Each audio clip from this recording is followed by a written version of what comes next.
tons of gravel there. I don't know pipes to get it out. No pipe to get it to other areas. Right. And Charleston's obviously a long way away, but Madison, you know, you start looking at pumping, that's not. Well, DuPont Gets water from Madison. is in our district, and they do get their water from Madison. So I don't know what other areas around DuPont there is that might have water needs, or what the capacity in Madison to provide that would be. But, you know, as far as future planning, I mean, you know, we may not have to look just at those particular sources. We could look at, you know, Madison's being a possible source. Actually, their city engineer a couple of years ago, he's no longer there, but 3 or 4 years ago, had done a presentation. Well, it came out right after that.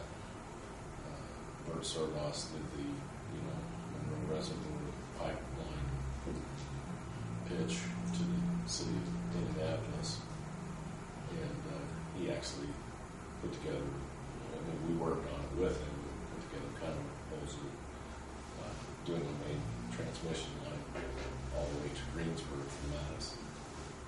So, Is that to provide water anticipating Honda? Yeah. Customer?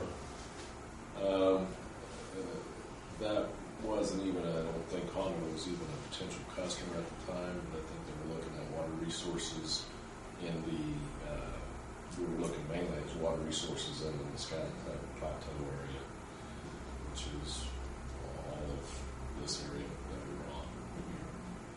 It's the reason why we don't have groundwater. So, I mean, that's part of what we looked at.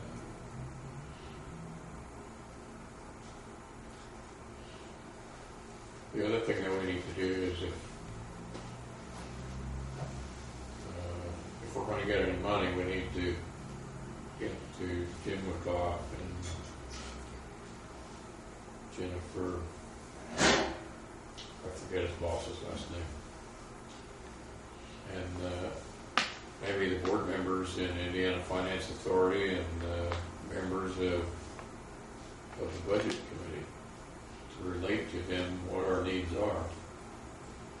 But until we've had some review of this and developed some initial proposal, at least, I don't think we have a story to take there. If we don't have a story to take there, they're not going to listen, or they're going to laugh.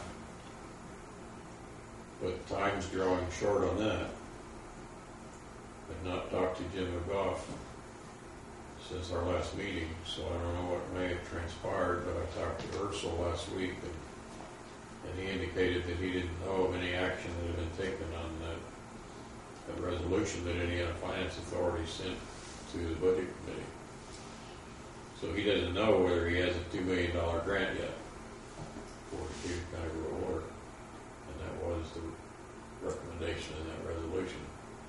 Was that they get a $2 million grant and a $2 million SRF loan, low interest SRF loan.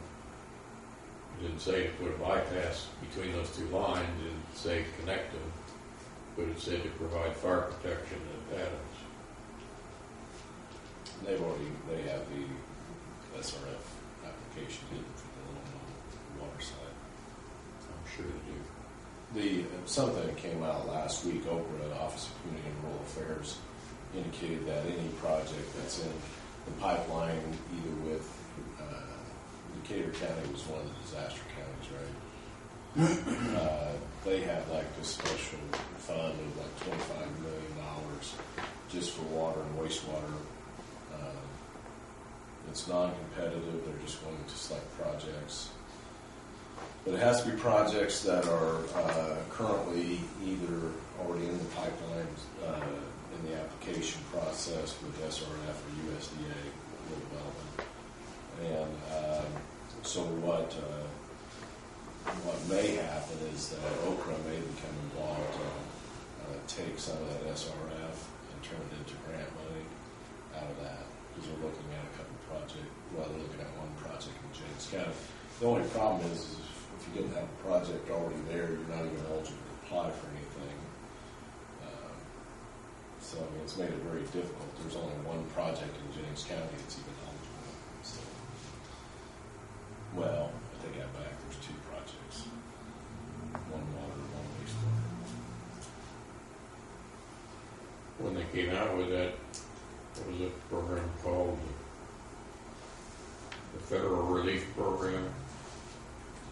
That you probably already know this from your other activities, but when that program came out, you had to submit your project by Friday, and you Had 2 weeks. that was in February. February 28th and 27th. And by the 15th of March, you had to have the PER submitted. Unless you already had something already done and the PER was essentially complete, then you couldn't stand a chance in hell of getting anything out of that. Well, you can't. You have to have that 2-week period of time even to advertise in order to get your PER approved, because you have to do the legal advertisement in order to approve PER. So you'd have to, on the day you fill out the application, before it was even due, you had to put in the paper that you're going to get an approved PER, and so you're going to have to have a public hearing.